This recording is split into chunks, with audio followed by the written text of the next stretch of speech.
It's too hot up here. Oh, Too yeah. hot for the internets. Yeah. All my Well, electrons are slow. what is it up there, temp wise? Oh, probably 80. Man, see, we're in like the radiant sun bowl here in PPIR. It's already in the 90s up here. Yeah. That's crazy. It's hot everywhere. That's for sure. Mm-hmm. Yeah. It's supposed to be a high of like 83 tomorrow, maybe 85 out at the track. So It's going to be a vacation. I was just riding dirt bikes at Absolutely. IMI in Erie yesterday, and it was at one point like 101, 103. Yeah.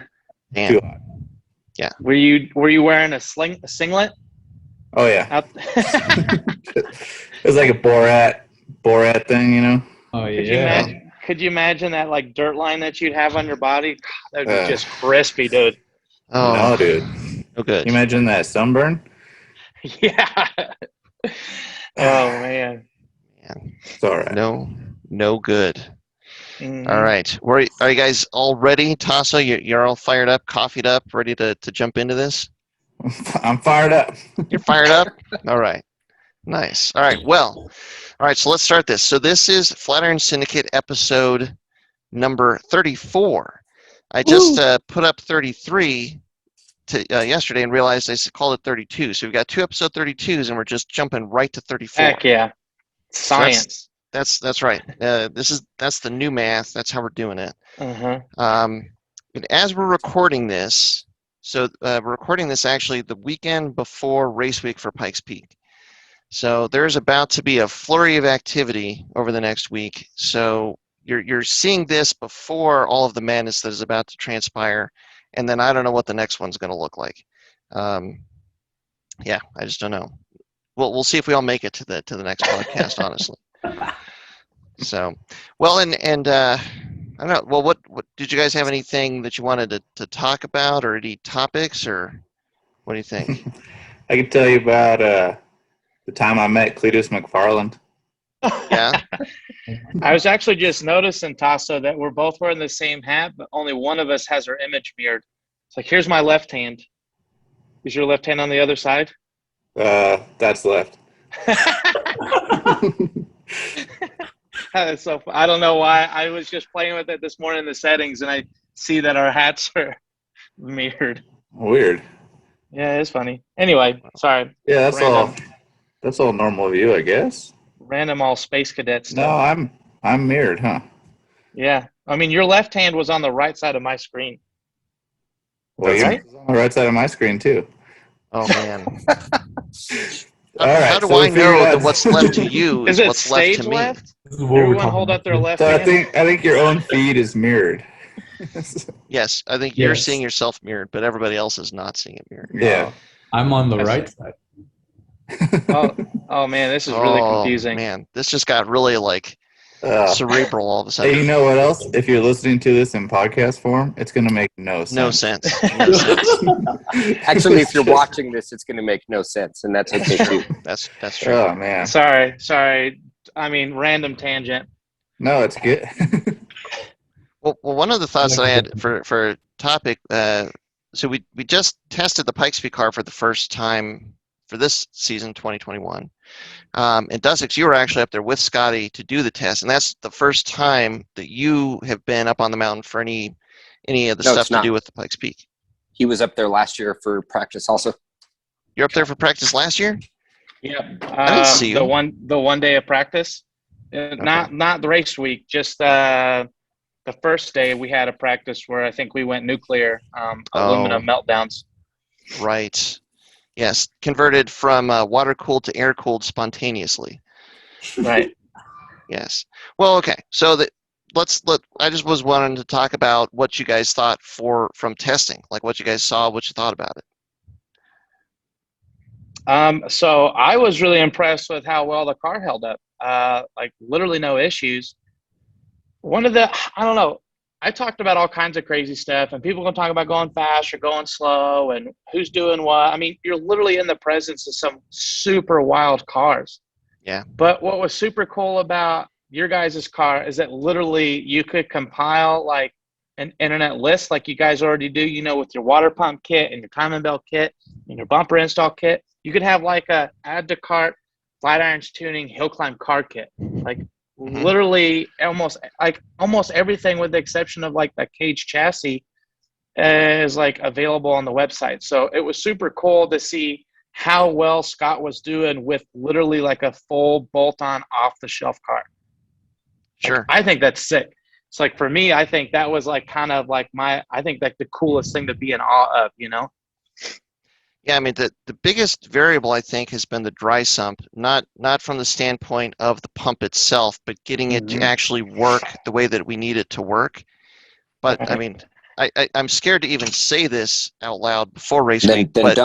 Then don't. Well, it's working well now. Yeah, we're happy with it. So there's gonna be it.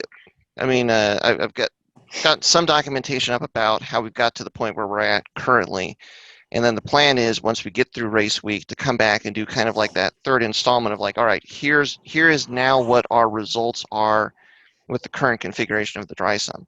But yeah, I mean, everything else other than that is something that is basically a simple bolt-on for the car. And so it's taking all of these simple bolt-ons and putting them together, and it's like it's finding a recipe almost. Yeah. It's like, all right, these are the points where you need to shore up the chassis or change the handling or whatever. But now it's all come together into a package that is it's dare I say reliable and quick. It's not crazy. It's not the craziest fast car out there by any stretch, but it's really getting us in the direction of where we wanted to go with it, for sure. But it's amazing how just some simple bolt-ons, not necessarily cheap bolt-ons, but some simple bolt-ons on that car. And it's not the fastest car up there, but it is reliable and he is quick in it. Yeah. So, you don't have to have a, $250,000 or more $1 million race car, out there to go compete in this race. Right. Well, and DSX, I talked to John about that whole add to cart kit. Yeah. And we talked about doing it like stages. Like the first time we ran it up there was on some KW coilovers and an access port with a fairly simple race gas map. Yeah. And then through the stages, and we could add the different stages up there. Here's your 12-minute package. Here's your 11-minute package. Yeah. Here's your 10-minute or like package. your 2012 package or whatever, your 2015 package or 2016. I mean, I think it would be obviously. I don't know if it's obvious. Maybe it would happen. It'd be fucking hilarious or cool or whatever. But I mean, obviously, it'd be a lot of work for kind of just like a fun thing because it's not likely somebody's going to add to cart like $30,000 worth of shit. But it's awesome. But it's is awesome. It's I think it's cool that like that, just the idea that it's literally just like the Alcons off the website, the RCM dry sump off the website, the turbo off the website, the coilovers, the brakes, the sway bars, like everything on the car, like the meat of the car is literally shit on the website. I just like it's readily available. It's readily available. And when you think about building a race car or trying you're trying to build a car to compete, there's one kind of person that's like, I'm just going to pick what I'm going to pick, and if I have to invent everything, that's fine. And that's one kind of person that wants to go and build a car. But there's another kind of person that wants to like, okay, well, I want to see what options are out there. What are the proven formulas? What is known to work? What is known to make a car quick or a chassis quick? So you can kind of know, like, I need this car, I need this wing, I need these brakes, I need these wheels and tires. You put it all together, and there's 3 guys out there running that, and it should be able to make this kind of, put down this kind of time, whatever. And that's kind of where we're evolving the car to. Like as we're talking about like these possible different packages. I mean, the one thought that occurs to me is like, we have tried out a lot of stuff, and if people have been following us for a long time, they've seen a lot of the different iterations. I've tried to kind of document those different iterations, but now that we're at where we're at, I don't think I would really want to go back at all to like any kind of a previous iteration. I would kind of say like this is the most refined kit. Like this is the most refined configuration or option for any of the runs that we've done, just because it's like there's not a huge, like I'm thinking about like the brakes, for instance.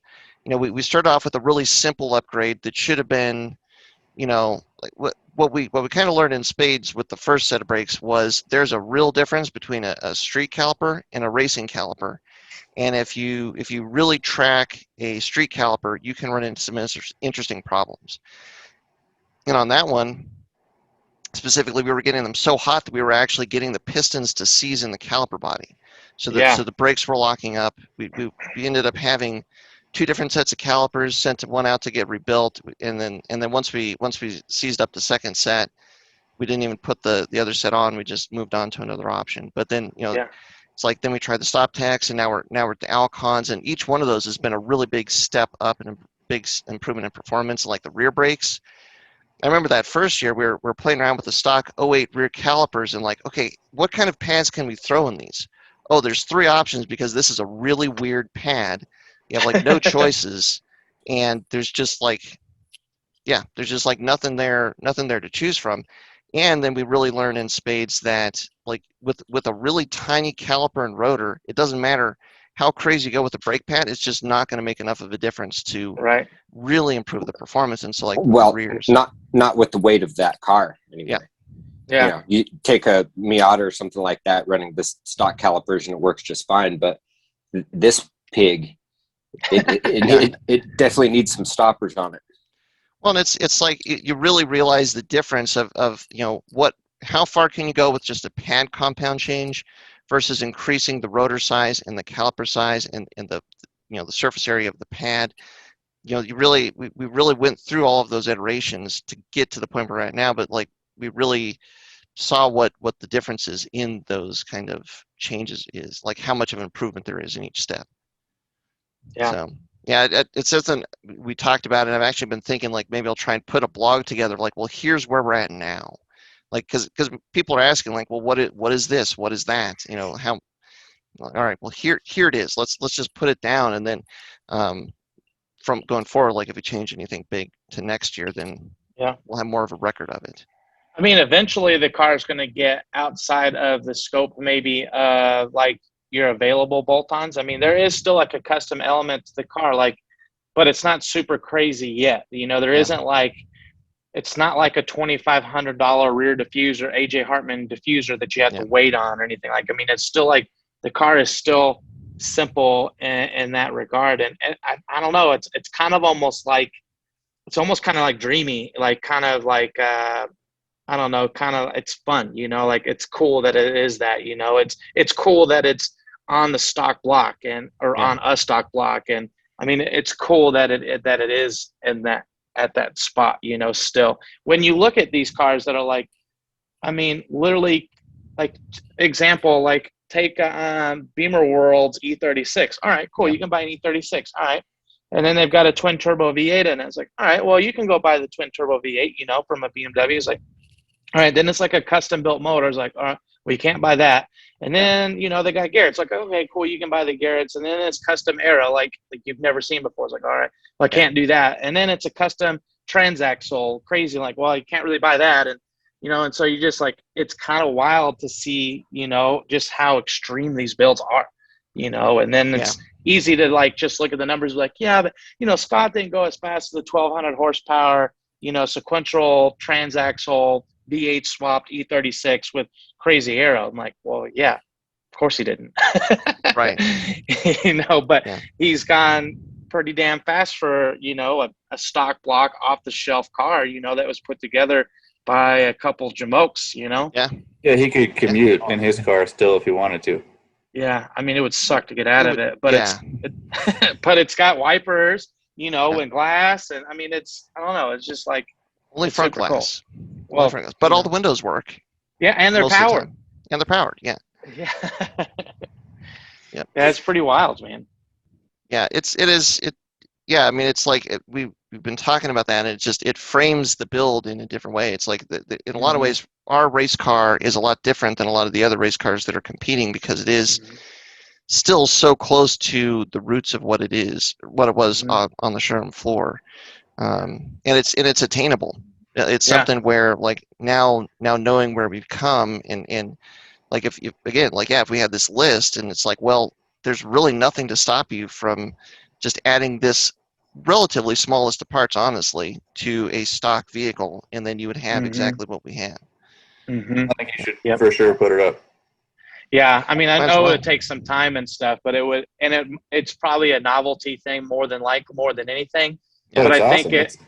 it is awesome. I think it really, like, for people who are listening, or maybe people who don't know about the car, or people who are kind of curious, you know, it is kind of fun to think, you know, like build your own hill climb car. You know, do you want the 2015 version, the 2016 version, or do you want to go big daddy and do the 2020 option or the 2021 option? I mean, people are asking us, like, what'd you guys change in the car for this year? And at first it's like, oh, you know, and then we started thinking, I was like, I mean, it's on PO442s, you know, it's on this. I mean, yeah, it's not a bunch of changes, but there's some changes on it, you know? So it is pretty, I think that's cool. Like, so the other take on that is that you could go and buy, and there's plenty of them out there, a bone stock built for motorsports GT4 Club Sport. I mean, there was literally a whole pack of those, and only a few of them were actually quicker than Scott was in his car. 2 out of, I think, 7 or 8. Yeah. Yeah, and that's the new spec class, or that's one of the spec classes for Pikes Peak now. Yeah, and that's like a $200,000+ car, you know. So sure, you might look at like the add to cart, you know, build your own hill climb cart, but still cheaper than those things, you know. It's an interesting point, actually. Yeah. Yeah, because that's going to be the argument. It's a $250,000 car. Yeah, those GT4s, I mean, they're bone stock, and you can go buy that. Yeah, absolutely. Go ahead, you know. Get your law degree, you know, 6 years of college, get your JD, then you become a partner, and then once you get your partner, then you, you know, build a business out, and then 15 years later, you can afford one. You know, but that's really none of us. Is that how lawyers work? I think that's how it is. Is Or that you law just school? chase ambulances. We just got law school? Yeah. That Go to law seems school, easy. pass the bar, chase a bunch of ambulances, get big giant billboards with you with a big hammer, you know, and come up with a jingle. You just never know. Then you can get a GT4 Club Sport, maybe. I mean, you could even partner with a shop too, and then make it a like. I mean, it is probably a novelty, right? But it's such a cool novelty, and it's, hey, have you heard of this Subaru shop selling a hill climb car in a box, right? Right. Yeah. I mean, just because add I'm a paying cage. attention to the. Yeah, well, I mean, but you partner with a shop, or you include like a custom cages kit with something like that, right? And then it's really some installation required. I mean, a lot, but I mean, but look at like people buy those factory 818s, and they literally have to supply a whole WRX, you know, to even build one of those. I mean, and I'm not saying the likelihood that somebody's going to add to cart the 2021 package is probably super, super small, but it just, the idea is just, I mean, it's so cool. I think it's just so cool. Like, when you look at it and think about it, it's badass. Well, and what it kind of does is it quantifies, like, you know, we've talked about Spec Miata. In fact, before we started recording, we were talking about Spec Miata. Tasso's building a Miata that he's thinking about doing Spec Miata. Like, Spec Miata is a very, like, it is a very well-defined class. You know what the cars are, you know what the times are. I mean, you know what the parts are. It's all very, there's a formula out there, there's a recipe out there that is tried and true and tested, and you know what it is. And kind of this is kind of along those lines. We haven't run the car everywhere and tried it, you know, like, so we don't have a baseline for like every possible track yet. But I mean, it's a formula of, like, if you want to get a Subaru and you want to go racing and you don't want to do anything crazy, what I'm actually curious about now is to, like, know what all the main parts are that we have on the car now, and just add it up, and like, what would that be like? Because we spent so much on the R&D to get here, which we're not going to talk about. But like, if you have a 2011 STI and you wanted to just like turn it into this car, like, what would these add-ons cost? Because it's going to be way less than a GT4 race car. But it kind of it almost is the beginnings of establishing like a formula, a recipe, a package to take a Subaru and turn it into a track car that is decently quick, decently reliable, that you can just go out there and race and have fun in and do whatever you want to do. Yeah. You're talking about the spec Miata stuff. There are companies, or at least one or two I've seen, that sell a spec Miata in a box, and it's all the stuff you would need. You take your bone stock, whatever. You buy their, I don't know what it is, $4,500 package, or it might be a little more than that, but it comes with the suspension, it comes with a roll cage, window nets, the stickers you would need, the numbers for the door. And so the idea is that if you take your stock car, you install this kit, and then you're ready to go racing the next weekend, kind of thing, Mm-hmm. Obviously, a much higher level than that, but it's also a much quicker car too than a much more limited series kind of thing. But it's a great. I mean, you take the recipe that you have there, and you apply that to any number of time trial or time attack. Or, I mean, I don't know what else there is. Asphalt hill climbs around the East Coast. It has a lot of venues, or a lot of kind of crossover to different series and events. That is. I mean, you essentially deliver. Hey, I mean, the appeal of these Porsches is you can buy it, you spend money, but then you go and you get track time, right? Mm-hmm. Have to worry because Porsche did the research on what needs to be upped, needs to be made more reliable, what needs to be upsized, oiling system and stuff like that. You've done that research essentially. Flatirons Tuning turns into the Porsche Motorsport of Subaru time trial or time attack world. You sell a package that is, hey, yeah, you're spending money a lot less than a Porsche. You can go out there and turn times with some of the lower spec Porsche for a lot less money, and you're in Subaru. I mean, you're still part of that.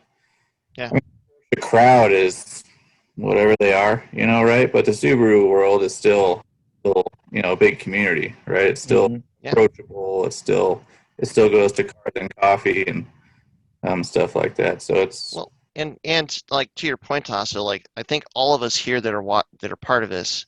And Viet, because Viet, you're on the outside of it because we still haven't been able to get you into a Subaru, like at least not from an ownership standpoint. But it's this is what makes Subarus cool, is because you could take a stock car and add simple bolt-ons, and it's going to be able to compete. There have been enough people that have kind of done this that it's a known chassis. It's a known good chassis to use as a starting point if you want to go out and go racing. But there's just some better refinement, better options better now than there ever have been before, really.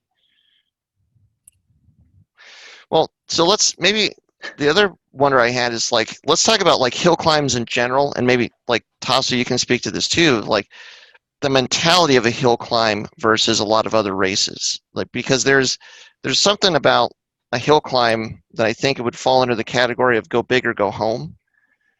And Scotty and DSX, I mean, we've all seen these cars up there on the mountain. But I mean, maybe what is that all about? What is it about hill climbs that seems to pair with this go big or go home mentality? There's so much prep and so much lead up and so much build up, and then there's a point of release, and that point has to be perfect. And that is, it's so much. I mean, it's a balloon and a pinprick and an explosion, right? As opposed to maybe another series is you just kind of dump water out of a bucket. It's not quite the same release that's built up. And hill climb is that. Even right now, I'm thinking that. I mean, I was supposed to go racing last weekend, and that obviously got blown up by some family stuff going on and some other down stuff. But I just heard a little birdie on my shoulder. Well, so for one, on Instagram, I'm seeing Jeff Swart prepping his GT3 Porsche for hill climbing. Really? On gravel somehow, right? But I think he's coming out. He was on the roster or on the event list to come out to the first Monarch race, but I guess he'll at least planning on coming out to Land's End. And then the birdie on my shoulder told me that maybe Reese Millen is also prepping to come to Land's End as well. So suddenly I'm thinking to myself, that just adds that much more pressure in that balloon, right? And so I'm thinking, man, maybe I should go back to see Harvey again and see so I can put in this thing, or maybe I can fit a wider tire in there somehow, a little bit more power to the ground or something, and so it's that constant, because there are classes and there are rules and stuff like that, but because they are relatively free, especially on things like power, like restriction wise, open restriction wise, right? Yeah. Because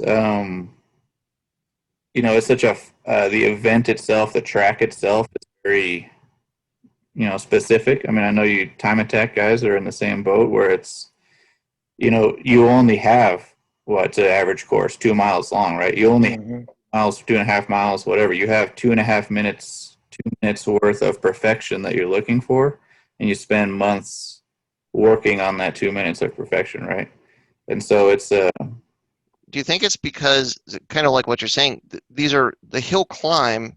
It is not a closed course that you can go to anytime you want. Pretty much any of these hill climbs, there's a road there like Pikes Peak, but you cannot race on it except for the one time a year. And like Land's End, I think once, maybe twice a year, or like pretty much any of the Colorado events. I think it's each mountain is once per year, but that's it. Pretty much, yeah. Sometimes there's a repeat, but generally once per year, and it's even in the rule book that except in special circumstances, you can't even operate a competition vehicle on that route at some other point. So it's not even like where you could rent the mountain if you were super rich or factory backed and go out there and take laps. It's in the rule book. You can't operate a competition vehicle on that route except for during the event and during specific times, right? So you can pre-drive it or recce it if you're kind of doing more of the rally thing and stuff. And so, I mean, most of the roads by now are kind of in my head, and I can recall them when I need to. But still, when we show up on Friday and we're setting up our pit and stuff like that, I'll go out and take a few runs, and I'm just looking at little course changes, right? Like, when's the last time they put mag chloride down the road for dust control, or was graded it, so is there still fresh gravel on top that needs to be swept off and stuff like that. And so it's a lot of variables with a really finite amount of time to try and eliminate variables, but a lot of time to build up in your head all the things that you're going to do to work on maximizing your own variables. Yeah, it's intoxicating. It's kind of it's kind of cool and kind of frustrating at the same time. Yeah, I mean, it's a lot of fun. I've over the course of my racing life, even back to mountain bikes, a lot of what I did was a similar kind of sprint event. We're working for a long time on maximizing a couple minutes worth of competition.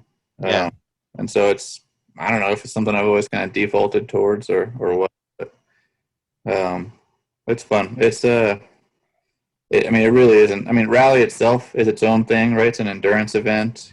Done for myself, Lemons events, but still, that's my dabbling in endurance road course racing. Also, really fun. Also intoxicating. In the event, it's kind of a more drawn out high.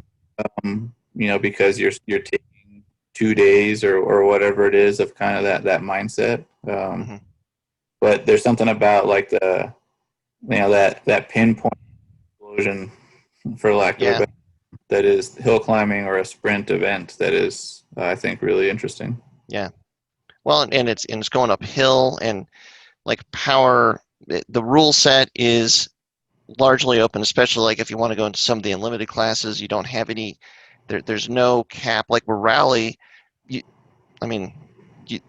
really realized pretty early on that you couldn't like uncork rally cars to that extent because of the length. Too much fun. Too much fun, but the length of the roads, the length of the event, and the speeds that you could get up to, and the fact that like there's just so many variables there. You're not going around a predictable course. You're going onto all these different stages. Just the chance of error there is just too dangerous to really uncork the rally cars. But on the hill climbs, it's like, well, it's 2.5 or 8 miles or whatever it is, and you get 1 weekend at it. So like, okay, throw whatever you want to do at it, and then. Yeah, and I tease the rally community, but I understand, why they have those restrictions, right? It's, because we only have a couple miles of road, our, whatever we have, depending on the course, 8 or 10, flag and safety stations, too far apart. There's never a point where we're, 3 hours into our stage loop and we're all heat exhausted and we're driving a road that we've maybe seen once or twice or something like that. We're less familiar, and maybe we're 2 miles from the nearest, safety workers, who are 10 miles from the nearest ambulance or something like that, right? So, there are different safety considerations, and there is more leniency given to at least the Colorado Hill Climb Association hill climbs, because there's a little bit more coverage, a little bit more notification. Each flag station notifies a kind of a central safety whenever every car goes by. And so then they go, oh, wait a minute, car number whatever hasn't flag 7. Can you see them or something like that? And so it's there is more coverage that allows for a little bit more leniency on the cars and weights and higher horsepower and more aero and more speed and stuff like that. So I understand the rally car thing. I'm definitely sympathetic, and it would be more tiring also to drive, I think, a car, like a really high horsepower car, for 2 days flat out. My car does create higher G-forces, and especially like puts you back in your seat more. And if you've ever had that like unexpected acceleration and it puts your eyes kind of in the back of their sockets for a second, and your inner ear takes a second to catch up. If you don't have a second to catch up from that, it really fatigues you mentally. And just like if rally cars could make 500-600 horsepower, like the speed that the corners would be coming up, because they're not on a course that is designed for cars to run at that speed. That's not designed with runoff, so that they can like make a mistake and have a safe ability to correct and get back on course or anything like that. You're running at speed, like through trees, like the level of concentration would be immense for. But that is part of racing. If you take the Isle of Man on motorcycles, these guys are doing 200 miles an hour, and with down a country road lined with rock walls. And then you have Group B back in the day, which is exactly these high-strung rallies. And really it comes down to, and it's kind of like them banning motorcycles from Pikes Peak. It's still that rush, and no matter what, the racers would want to do it if they would allow it. But the people that would want to do it would want to do it, period. Exactly, definitely. Right. If they made unlimited horsepower or Group B rallying again, people would jump all over it. Mental fatigue, sure, I can work through that. But, it's like the reason why they banned Group B was because of spectators jumping in the middle of roads, because these cars coming up so damn fast. And when those cars went, and they're mowing down 40, 50 people off the side of the road. And that's part of what happened with Pikes Peak with the cars. Now there's like dedicated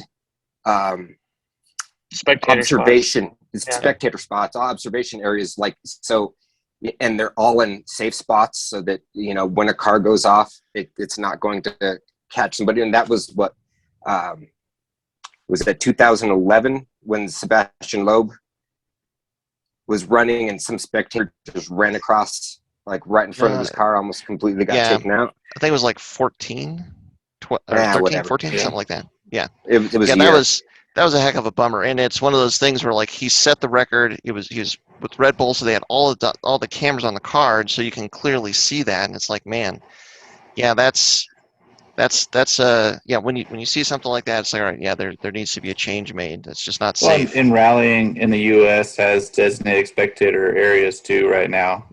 Where you don't see it and where it still leads to tragedies in off-road racing, where just a couple days ago another spectator died at an off-road race because they're still lining this is the side of the road. In San Felipe they're going through whoops at like 100 miles an hour, right? And they're trying to shoot. Those trucks are like 10 feet wide, 10 and a half, 12 feet wide. They're crazy, right?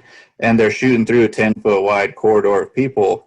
Mhm. They're on the ground because they're going through whoops maybe 10% of the time, right? Yeah, So yeah. 10% of they're already going crazy fast, and they only have that much time in order to input, corrections into the car. And people die. People are going the wrong way down those courses and they get creamed. People are out, or those trucks are flying blind through the dust at 100 miles an hour, and they go off course because they just don't see the course, and then they're, hitting spectator vehicles, hitting spectators, and it's, so there were a lot of factors to Group B too, right? I mean, there was, I'm totally spacing on his name. His crash at in the Lancia. In the Lancia. I should know his name. It's a disgrace to myself right now not to know his name. But going off, I mean, they were exhausted. I mean, it was a race where he admitted that it was too much. It was too much. The stages were too long and the cars were too fast. Yeah. There's two ways to cut that down. Do you shorten the stages? Do you reduce the stage times or the stage mileage per day? Do you have like event weather limits where it's too hot? I mean, I've had, early heat exhaustion kind of symptoms at Rally Colorado before. Oh, yeah.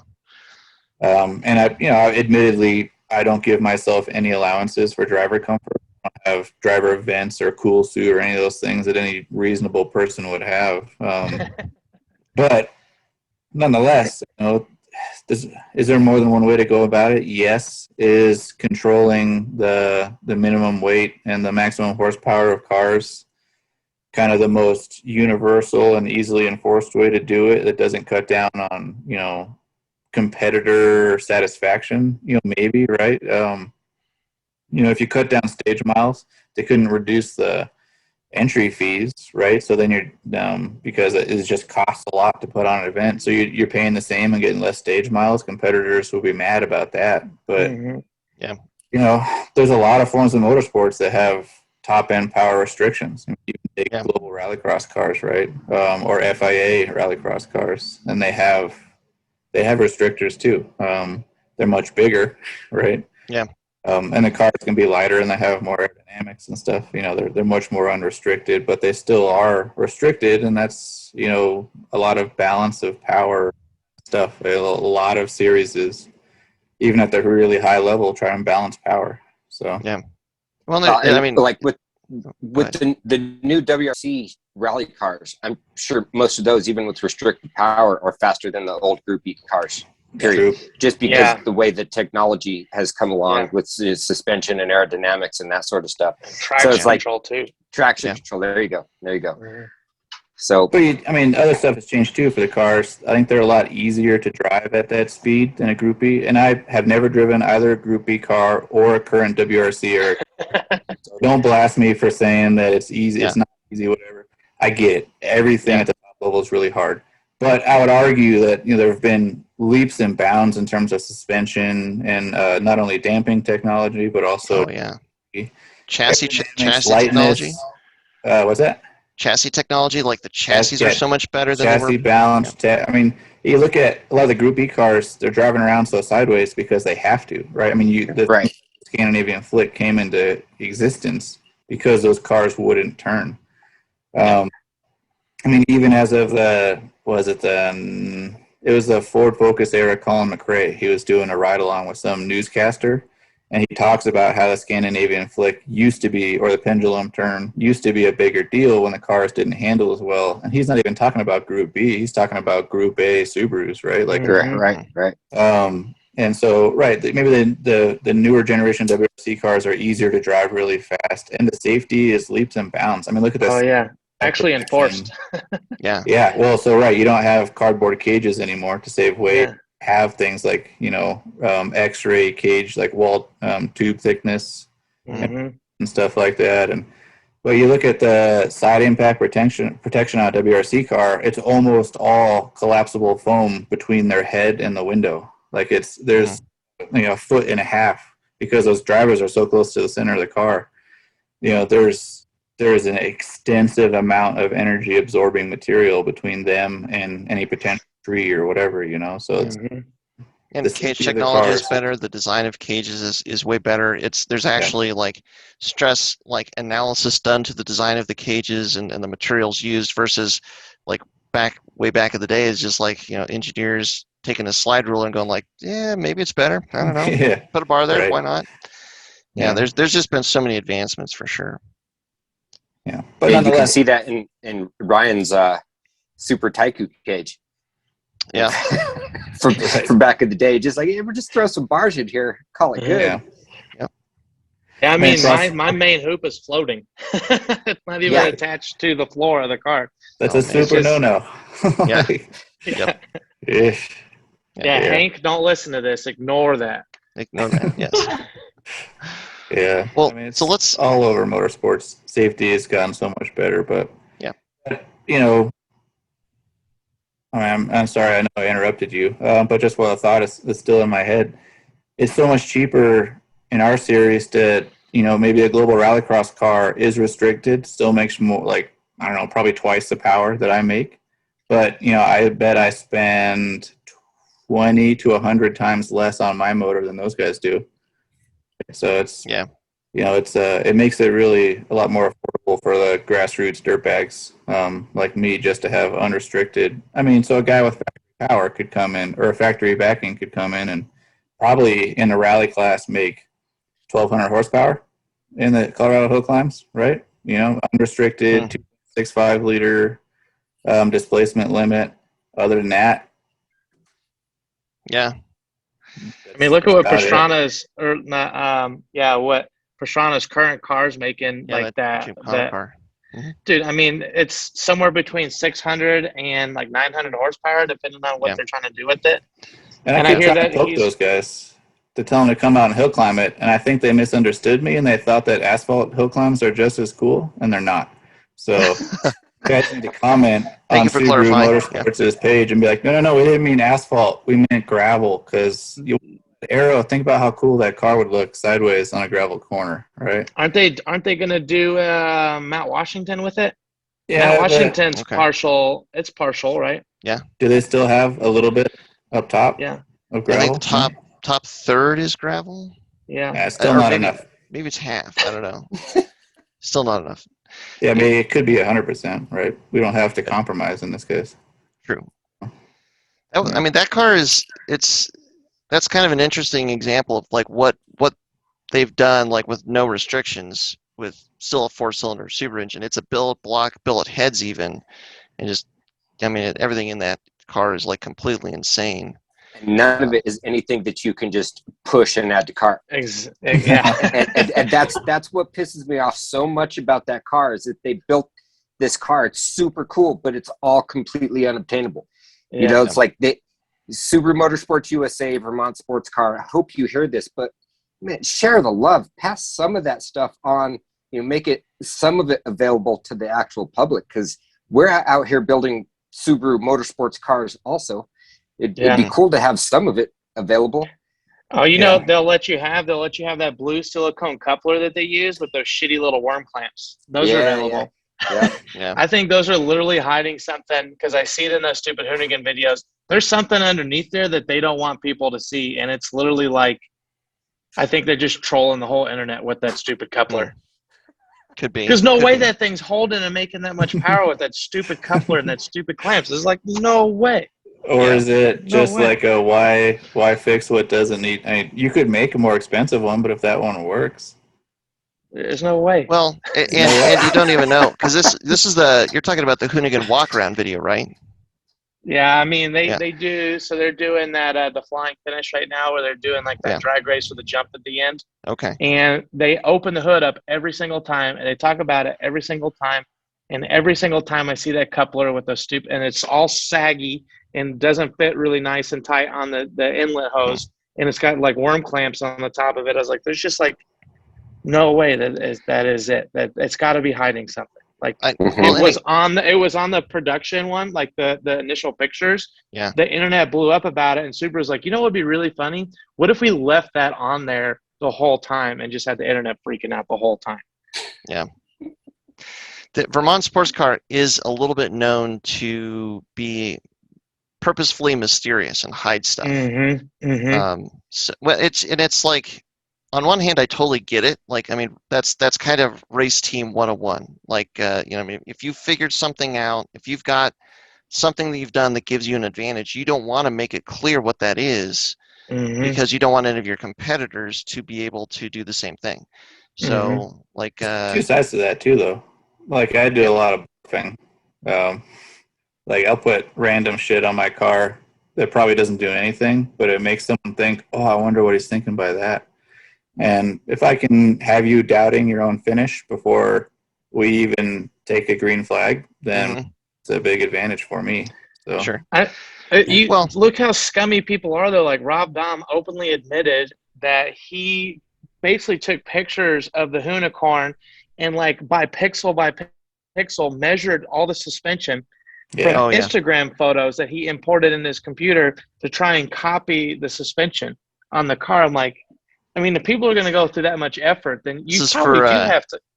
Yeah, this is for his 3-rotor RX-7. The 4-rotor one. 4-rotor, yeah. sorry. Yeah, the sorry, I forgot a rotor. 4-wheel drive one. The one that doesn't run worth a shit. Right. Yeah, that one. Where I was going with that is, like, I understand from a motorsport standpoint, why you might do that. But, like, if it's a Subaru-sponsored car, and if Subaru wants more people to go out there, like, one of the things is like, there are problems if you're going to start running a Subaru in racing that you're going to have to contend with. The problems that you're going to run into are kind of, at this point, well known. Like PCV system air oil separators. I mean, just as a blanket topic, you know that if you're going to track the car a lot, this is an area that you have to think about, put some attention to, because if you're driving on track for 20 minutes at a time, making X amount of boost, X amount of horsepower, the stock system is going to break down and it's not going to work. So you got to come at it with some kind of way to get it to be functional in that environment for that amount of time. Now, the Subaru Motorsports people have obviously contended with this and found solutions long ago, but they've never really come out with any kind of, like, hey, all you Subaru people that are like privateers, people that are building your own Subaru race cars to go out and race at club events and stuff like that. Hey, here's a solution for you. And I don't know what the difference is between, like, Subaru and some of the other companies, but, like, generally, like, just very broad strokes, it seems like a lot of the American manufacturers are much more willing to let the privateers that are running their cars know what they need to do to the car to make it more reliable for competition use. Yeah. But, like, Subaru is just not there, and it's, I mean, I understand. They're stingy. They're stingy. I understand it, but it's a little bit of a shame. Do you think it's that they're stingy, or do you think that they're just not even? I feel like they're just not even connecting that there are people who are going through these problems. I feel like there's more of a disconnect between the motorsports group and, like, the people at Subaru. Porsche says, okay, everything that you could ever want is right here. You can order in the catalog. You're having this problem, you need this fixed. You want this suspension thing, you buy these suspension parts. I don't think Subaru's even, like, I feel like they're just not in touch with the grassroots motorsports community. I don't think it's that they're stingy. I think that they're probably not even thinking about it. Well, yeah, I mean, they don't give anybody any love unless, it's part of Subaru Motorsports USA. When there's, I mean, right off the top of my head, I can think of at least there's 6 people here, 5, sorry, that motorsports grade Subarus, and I mean, Scott Crouch runs a Subaru up Pikes Peak and owns a Subaru dealership, and he can't get any love from Subaru Motorsports USA. Like, hey guys, can I get some of that cool stuff for my Subaru race car? No. I think it's important to remember too that it's not a Subaru factory effort or presence. It's a Subaru factory supported effort, right? I mean, at the end of the day, sports car is just a company. If Ford came in and said, hey, run Ford Motorsports USA, they'd be like, all right, sounds good. Paycheck coming in, sounds good, right? I mean, maybe, and that's underselling probably. There are a lot of Subaru enthusiasts at that company just as a result of the fact that they've been Subaru supported for so long, right? So no disrespect or underselling to those guys, but it's not. I'm not aware of a true, and I don't know the details of their deal. But it's not Fuji Heavy Industries going, we will make American rallies worship us, right? It's right. No.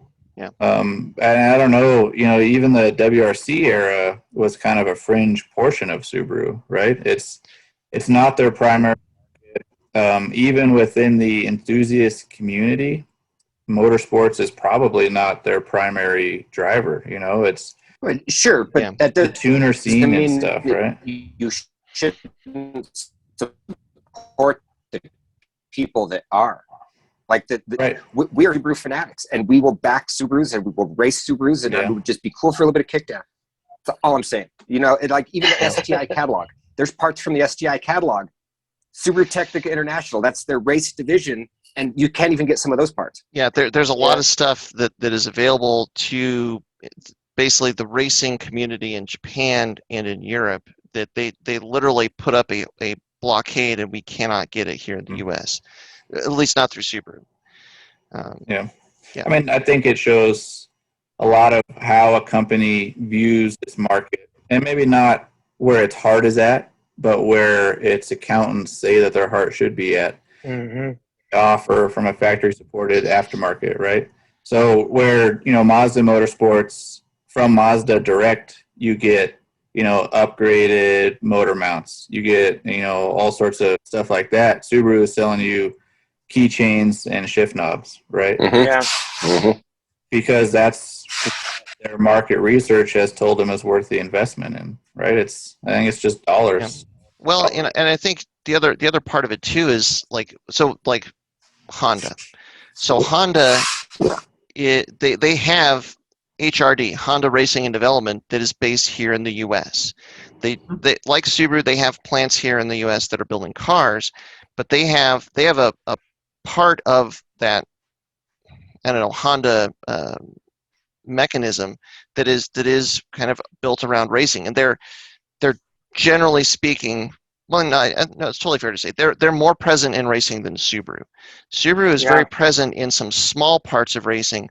Honda and Acura, as a big part of the, is the whole, are way more involved in racing than Subaru is. And to be fair, Honda is way bigger than Subaru, and it could be just as simple as the fact that, like, we see Subarus here all the time. We deal with Subarus all the time. It's kind of easy to forget that Subaru is actually one of the smallest auto manufacturers out there currently. Actually Subaru and Mazda are similar in size, but they're like just a very small percentage of the size of something like Honda or Toyota. So their ability to really like have multiple racing divisions, in multiple different countries is probably not as viable as somebody like Honda. But, because Honda has, they're present in motorsports, they have a racing division here, they have a lot better ability to support people that want to go racing versus Subaru. So, I mean, I don't know. I can... Even Honda has streamed back some of their access to performance motorsports parts too in the last 5 years. Like, used to be a rallycross, Honda you could get paid if you won, the Rallycross National Championship in any Honda. Like Brett used to be a big deal for Brett Hunter and stuff. And then they changed the rules that it had to be 10 years or newer. And they did that pretty much across the board in a lot of their more amateur stuff, where it had to be 10 years or newer cars. And there's a lot of other supports that started falling off, like the Integra Type R motors that you could just get as a crate motor from Honda. You can't get those anymore like you used to be able to. And, I mean, they have dialed it back, but still saying that they used to be I don't know if they still are or not, but the sole engine provider for Indy, right? They were They build TC America cars like BMW and Audi and Volkswagen. Subaru doesn't even build TC America cars. The TC America cars that race that are Subarus are built by a privateer from scraps, in Utah. So, I mean, the advertising even for the Hondas right now is the racing spirit. The cars with the racing spirit. I think it comes down to size and scale and what kind of budget can Subaru throw at it. And obviously there's a period a number of years where they're competing in WRC, which is really expensive. Supposedly it's the second most expensive form of motorsports next to Formula One. So they were throwing a lot of energy at it for a period. And as trivia, yes, Subaru actually did try and get into Formula One at one point. They never. But I think they tried for 3 races and then it just went completely pear-shaped. But they just don't have that same energy or ability to throw money at motorsports that they used to. Mm-hmm. Yeah. We'll also look at what the stereotypical driver of any of these brands are, right? Honda, you picture, an aging millennial with a blow-off valve and, Japanese sub something, right? Nice. And nice. Subaru, you picture, someone with their yellow lab in the back of their Outback going to a trailhead to go for a hike, right? So some granola. And that's a lot of what has happened with the Subaru market. Is there was in the early 2000s there was that the story is that they didn't even want to bring the WRX over in 2002. But there was so many people that were kind of reaching out to Subaru because they'd started to become aware of the WRX and the STI that Subaru decided to try it, and they ended up selling out their whole first year of production in 2002 and 2003 of the WRX. They didn't expect that, and then that's where they brought over the STI. That's why they didn't bring the STI over initially. They're like, yeah, there's just not going to be enough demand, but then there was, but now that demand has shifted to the Outback and the Forester and all these other cars. So it's on us to call out to the listener out there. It's gonna to you, Ryan. It takes that support from the community to say, hey, Subaru, pay attention, right? I mean, that bringing the W was essentially at that point crowd sourced or whatever. Right? It was the community involvement that got that to come over, and it's iconic now, right? And can you imagine if they hadn't, right? What would we think about when we thought about a rally car in the U.S.? So we'd all be driving Evos. Exactly. And so, right, we would all be in base bottle, Lancers, which is just a really bad car. Right? I mean, we could be driving Eclipse Crosses right now. I mean, I will give them that. I mean, when you consider how prominent Mitsubishi was in their rally history, I would say probably arguably more successful in their time than Subaru was. They don't have anything. There's not a sports car that you can get from Mitsubishi right now, and it's been like that for a couple of years. Mm-hmm. And they're similarly a really small rally program, right? But you're right, back in that era of the red Evos is crazy dominant to some extent. Yeah. Right? It's and I don't know if it's maybe the Lancer is a lower spec car than base model Lancer versus base model Impreza. You can get an Impreza 2.5 RS or the GD generation, and it's a car. Maybe you're like, oh, I'm not winning stoplight drags against all these WRXs, but it's a fine Japanese commuter car. Lancers, it's right up there with a Kia or something that are worse in terms of build quality. When they had those first Lancers, those things weren't even on the same architecture that the Evos were built on. They were literally a totally different car. I mean, I've said it before. When I was looking at BMW, competing in my M3 I used to have versus my Subaru, I always thought it's going to be so much cheaper to buy a Subaru if I wreck this thing, because you could literally put all that stuff in any Subaru chassis pretty much and go from there. I mean, that baby Lancer, I mean, that thing, I don't know. It's nothing like it. There's nothing. You'd have to buy an Evo and then use the parts off the Lancer to fix the Evo, because if it was wrecked or something like that, and then just run the Evo, because it's not as easy to move stuff over.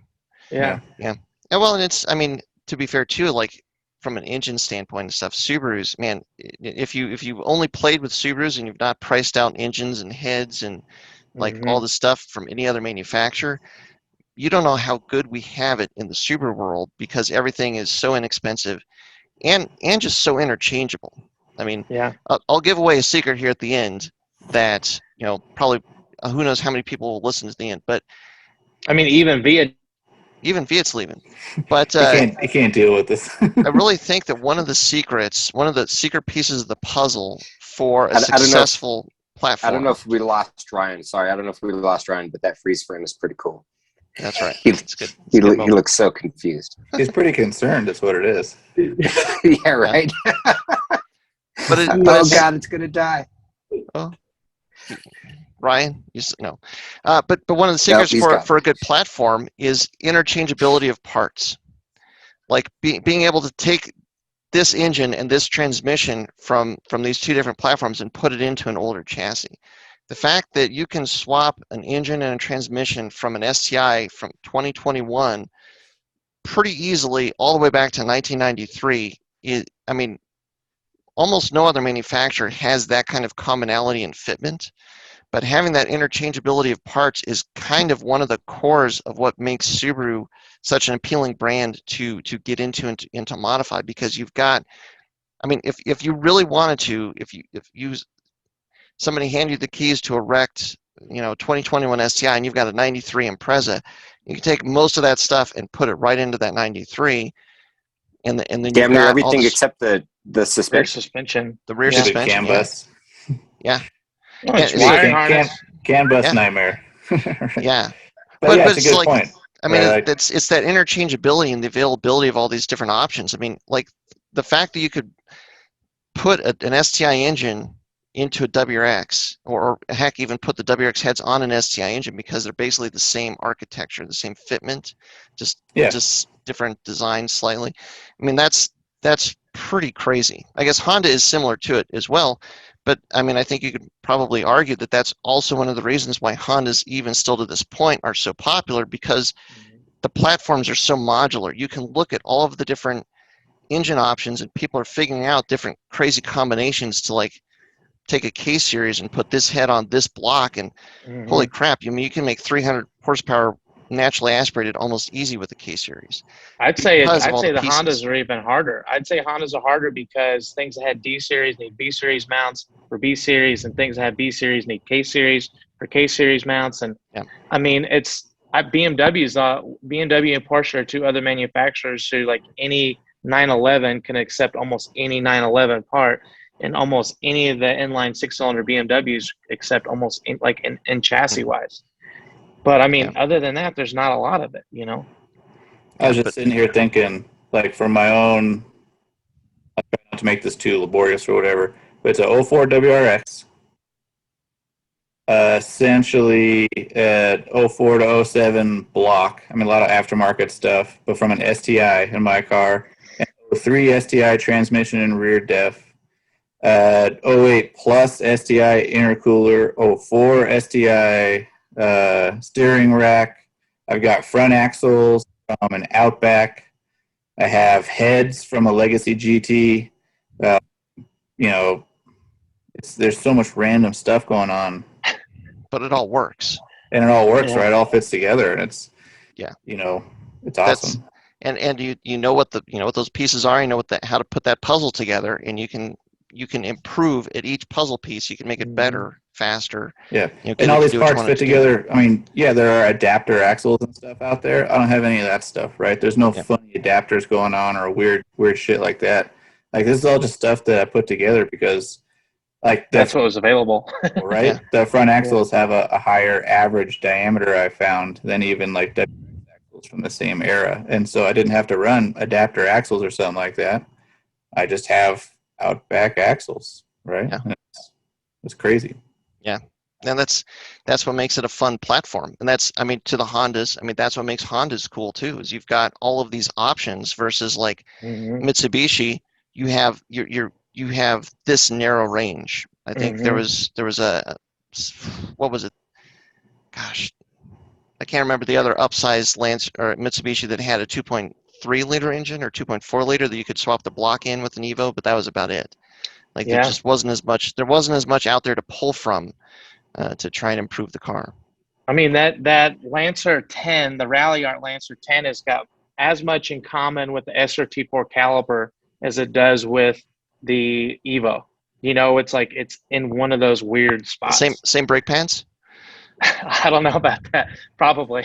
I think Well, the that's caliper had transmission. Brembos. Yeah. Those DSM cars, though, are like the ultimate Frankenstein, and they're fast.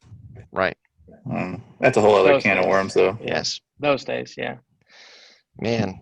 Well, yeah. I really, it would be nice if Subaru would give more support to privateers and just help more with solving those problems. But Yeah, so both of our listeners, you get on Instagram or whatever right now. Hang up this actually, no, finish listening to the podcast, finish watching the video. That's right.